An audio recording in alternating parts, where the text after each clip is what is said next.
ओम नमः शिवाय। नमस्ते। आज मैं आप लोगों से राशिफल के ऊपर कुछ बात करना चाह रही हूँ। कई लोगों का मैसेज आया और कमेंट किया, लोगों ने पूछा कि जो मैं राशिफल बताती हूँ वो लग्न कुंडली पे आधारित होता है या चंद्र कुंडली पे। तो मैं आपको बता दूं कि जो मैं राशिफल देती हूँ ये लग्न कुंडली के ऊपर आधारित होता है,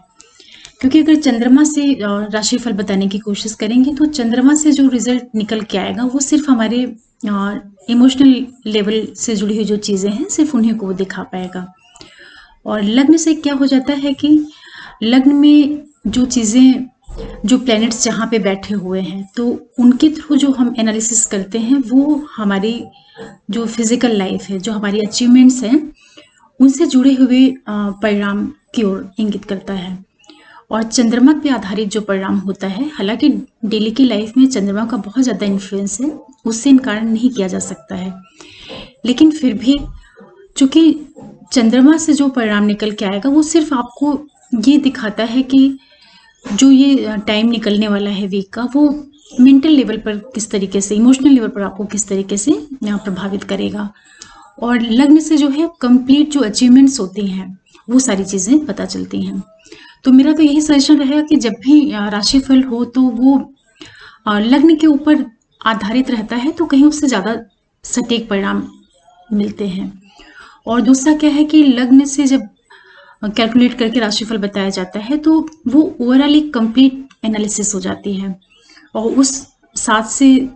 दिन का जो पीरियड होता है, तो चंद्रमा जिस तरीके से मूव करता है 2.25 दिन, तो उसे हम ये कह सकते हैं कि उसको वो भी कैलकुलेशन में आ जाता है। कैलकुलेट करते टाइम जब मैं राशिफल बोलती हूँ तो चंद्रमा जो जिस तरीके से अपने वो राशियों को मूव करते हुए आगे निकलता है, तो वो भी कैलकुलेशन रहती है राशिफल में। इसलिए आप लोग देखिए कि जो ट्रांजिट होता है, किसी भी प्लेनेट का ट्रांजिट हो,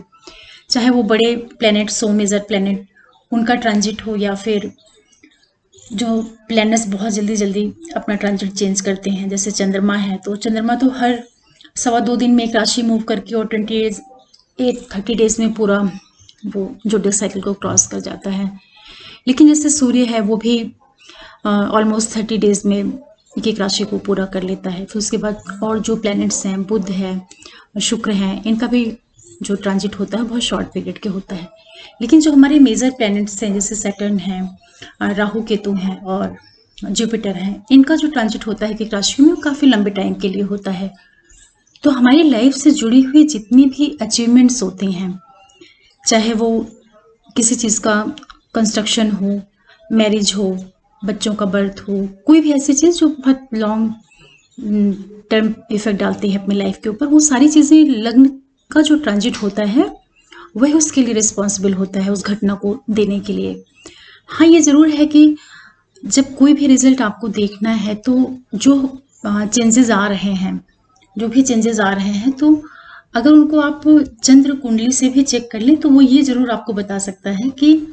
जो परिवर्तन हमारी लाइफ में आएंगे उनका जो ओवरऑल एक इफेक्ट आएगा, जो उसका एक परिणाम आएगा, वो हमारे मन को किस तरीके से प्रभावित करता है। तो उसके लिए आप चंद्र से जरूर चेक कर सकते हैं, क्योंकि मन का प्रभावित होना एक अलग चीज़ हो जाती है और अचीवमेंट्स जो होती हैं वो अलग होती हैं। इसीलिए जो मैरिज के लिए हॉरोस्कोप का मिलान किया जाता है, वहाँ पे चंद्रमा को प्राथमिकता देते हैं कि चंद्र कुंडली से जरूर मैचिंग करना चाहिए। क्योंकि जब दो लोग एक साथ रहते हैं तो वहाँ पे केवल जो हमारी बाहरी लाइफ की जो चीज़ें हैं वो हमारी लाइफ में बहुत स्ट्रांगली आए, तो उनसे ही हमारा जीवन बहुत खुशहाल होगा, ये ज़रूरी नहीं है। मैं ये समझती हूँ कि दो लोगों का जो साथ में रहना होता है इतनी लंबी लाइफ में, तो उसमें कहीं ना कहीं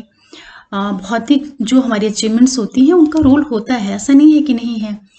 लेकिन एक खुशहाल और सुखी लाइफ के लिए जो स्थिति बननी चाहिए वो चंद्रमा ही डिसाइड करेगा। और इसके बारे में ये भी कहना चाहूँगी कि जैसे कोई भी व्यक्ति है वो क्राइसिस में, अभाव में अपनी लाइफ को काट सकता है, लेकिन मन की खुशी ज़्यादा ज़रूरी होती है। तो इसीलिए जो मैरिज के लिए जो हॉरोस्कोप मैच की जाती है वहाँ पे चंद्रमा से ही दोनों पत्रिकाओं को जरूर चेक करना चाहिए। और लग्न से ये रहता है कि लग्न से जब हम किसी चीज को बताते हैं तो वो हमारी लाइफ के जो ओवरऑल अचीवमेंट्स हैं हर एक तरह से उसको दिखाता है। हालांकि जो हमारी महादशाओं का निर्धारण होता है वो तो चंद्रमा जन्म के समय जिस राशि में रहता है, मूव करता है, उसी को आधार बना के किया जाता है। तो इस आधार से देखें तो हर एक ट्रांजिट को चंद्रमा के बेस पे ही बताना चाहिए। लेकिन मेरा ये सोचना है और मैंने ये देखा है हॉरोस्कोप में और डेली लाइफ में भी देखा है कि चंद्रमा से जो ट्रांजिट होगा उसके आधार पे जो राशिफल निकलता है वो इमोशनल साइड और मेंटल साइड की जो चीज़ें हैं वहाँ पे हमें किस तरीके से चीज़ें मिल रही हैं उसको ज़्यादा वो अच्छे से बता सकता है। जबकि जो लगन से आधारित राशिफल होता है या ट्रांजिट का जो हम बताते हैं उसका जो रिजल्ट आता है वो कहीं ज़्यादा सटीक बैठता है। और इसी के साथ मैं आपको ये भी बताना चाहूँगी कि जब भी हम कोई ट्रांजिट आता है तो वो हमारे हॉरोस्कोप में जो ग्रहों की प्लेसमेंट होगी उसी के आधार पर उसका परिणाम मिलेगा। ऐसा नहीं है कि कोई प्लेनेट आया ट्रांजिट में और वो बहुत अच्छा रिजल्ट दे देगा, ऐसा बिल्कुल भी नहीं होता है। उसके लिए जो हमारी जन्मकालीन हॉरोस्कोप होती है वहाँ पे वो प्लेनेट क्या स्ट्रेंथ लेके बैठे हैं वही हमारे ट्रांजिट के रिजल्ट को भी रिफ्लेक्ट करते हैं। तो इसलिए कोई भी चीज़ आप देखें, चाहे राशिफल देखें या ट्रांजिट वाले जो मेरे वीडियोस हैं उनको देखें, तो आप उनको लग्न से ही चेक किया करें। और जहाँ तक लग्न और चंद्र राशि की बात होती है तो ये चीज़ आपने नोटिस किया होगा कि जैसे जब भी ये बताया जाता है कि लगन, जब हम किसी लगन की बात करते हैं कि मेष लग्न है, ठीक है, तो मेष लगन में देखा जाए तो चंद्रमा जो है वहाँ पे 4th हाउस को लेके चल रहा है मेष लगन में।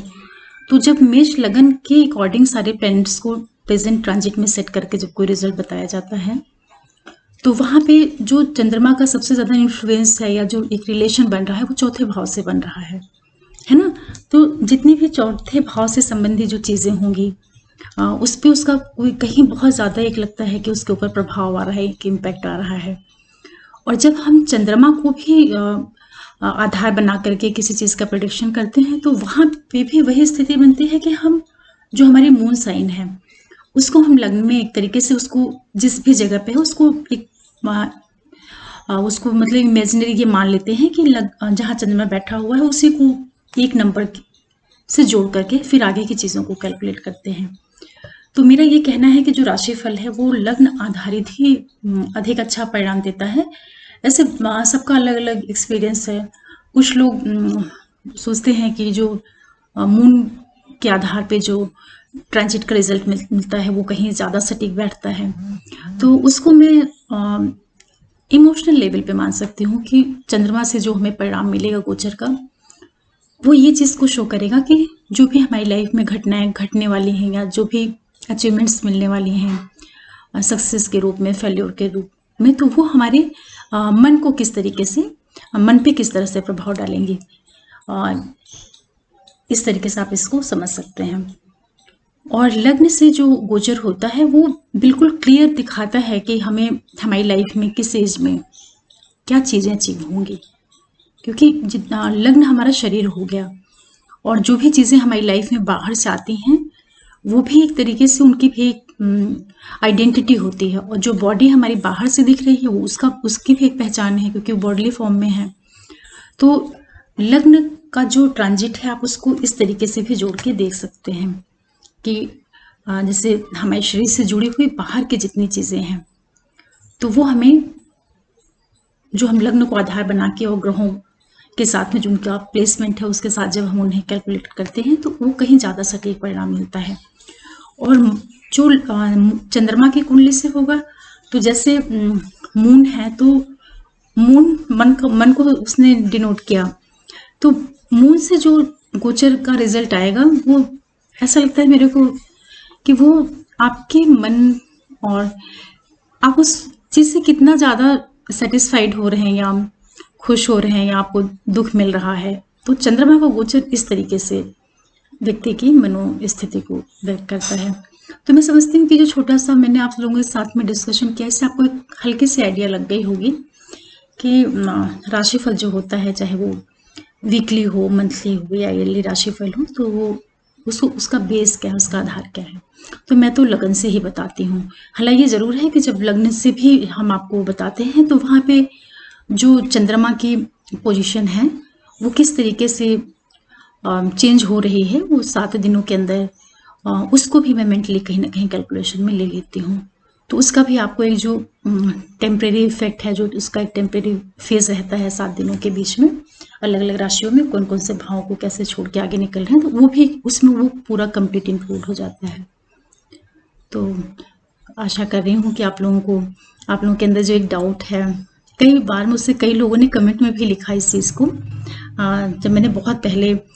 वक्री गुरु का ट्रांजिट बताया था मई में, तो उसमें भी एक कमेंट आया था कि आपने इसको लगन से बताया है कि चंद्रमा से, तो मैंने उनको बताया था कि लग्न के ऊपर आधारित है। और एस्ट्रोलॉजी एक ऐसी चीज़ है कि आप इसे जितना अंदर घुस के देखेंगे, जितना डीप इसमें आप एंटर करेंगे, बहुत अलग-अलग तरह से आपको एक ही चीज़ का परिणाम जो है कई तरह से मिलता है। तो बहुत अच्छा विषय है और आशा करती हूँ कि आप लोगों को मेरे साथ मेरे वीडियो में, मेरे चैनल के साथ कुछ सीखने को मिल रहा होगा। लेकिन मैं आपको ये ज़रूर कहूँगी कि जो भी सक्सेस होती है वो किसी एक व्यक्ति की नहीं होती है। अभी मुझे बहुत टाइम नहीं आया हुआ है यूट्यूब पे आए हुए, लेकिन इतने कम टाइम में लगभग 3 महीने हुए हैं, 3 साढ़े 3 महीने हुए हैं और इस छोटे से पीरियड में इतना ज़्यादा सपोर्ट मिला है, तो मुझे भी लगता है कि मतलब मैं बता ही नहीं सकती हूँ कि ना मैं अपनी खुशी बता पाती हूँ, ना तो मैं आप लोगों ने जो मुझे सपोर्ट दिया है, उसके बिना तो कुछ हो नहीं सकता है। तो मेरी जो भी चीज़ें हैं, जो मेरी जर्नी है, उसमें मैं ये मानती हूँ कि मेरे से भी अधिक आप लोगों का सहयोग है और आप लोगों के इतने अच्छे-अच्छे कमेंट्स मिलते हैं, जो मुझे बहुत ज़्यादा प्रेरित करते हैं कि मैं इस विषय को और अच्छे से क्या-क्या चीज़ें ला सकूँ। टाइम थोड़ा कम मिल पाता है, इसलिए सारी चीज़ें नहीं हो पाती हैं, लेकिन मैं पूरी कोशिश करूँगी कि मुझसे जितना मैं अपना जितना अधिक अच्छा दे सकूँ आप लोगों को, आप लोगों के साथ जितना शेयर कर पाऊँ, मेरे लिए बहुत अच्छा रहेगा। और मैं इसी के साथ-साथ बहुत से एस्ट्रोलॉजर्स हैं जो इस पीरियड में मुझसे जुड़े हैं, तो उन लोगों के जब मैं कमेंट पढ़ती हूँ तो मतलब मुझे इतनी खुशी होती है कि मैं बता नहीं सकती। जो मेरे से बहुत ज़्यादा सीनियर हैं, बहुत ज़्यादा एक्सपीरियंस पर्सन लोग हैं, जब वो लोग एप्रिशिएट करते हैं तो मुझे ऐसा लगता है कि जैसे मतलब मैं उससे मतलब उनका ये बहुत बड़ा उनका बड़प्पन, बहुत बड़ी उनकी उदारता है कि वो इतनी तारीफ़ करते हैं। जबकि मुझे ऐसा लगता है कि मैं उनसे सीखती हूँ, उनकी चीज़ों से। नाम तो मैं नहीं लेना चाहूँगी, लेकिन बहुत सीनियर और बहुत अच्छे-अच्छे एस्ट्रोलॉजर्स मेरे चैनल से जुड़ रहे हैं। मैं उन सभी लोगों के लिए बहुत ज़्यादा बहुत मेरे अंदर इतनी मतलब उनके लिए जिस तरह की श्रद्धा है, मैं उसको भी नहीं बता पाऊँगी शब्दों में। और आशा करती हूँ कि आप लोग आगे भी मेरे चैनल से जुड़ेंगे और जितना हो सके आप सभी लोग मेरे चैनल को सब्सक्राइब करें, लाइक करें, शेयर करें और बेल आइकन ज़रूर प्रेस करके रखें, जिससे कोई भी नया वीडियो आए तो उसकी नोटिफिकेशन आप लोगों को मिले। और मेरे हर वीडियो के लिए जो भी चीज़ें आपको अच्छी लगें या जो कमियां रह जाएं, उसके लिए आप ज़रूर सजेशन दिया करें, तो मैं उसे अपनी त्रुटियों को दूर करने की कोशिश करूँगी। कई बार क्या होता है कि चाह के भी बहुत सी चीज़ें नहीं बता पाते हैं और कुछ चीज़ें होती हैं कभी-कभी माइंड से स्किप भी हो जाती हैं, कई चीज़ें रहती हैं, तो आप लोगों का सजेशंस जो होता है वो मेरे लिए बहुत बहुत ज़्यादा वैल्यूएबल है। उस सजेशंस के बिना तो कुछ भी आगे नहीं हो सकता है। तो आप लोग इसी तरह मेरे से जुड़े रहें। मैं फिर आप लोगों के लिए कुछ नया लेके आऊँगी। ओम नमः शिवाय, नमस्ते।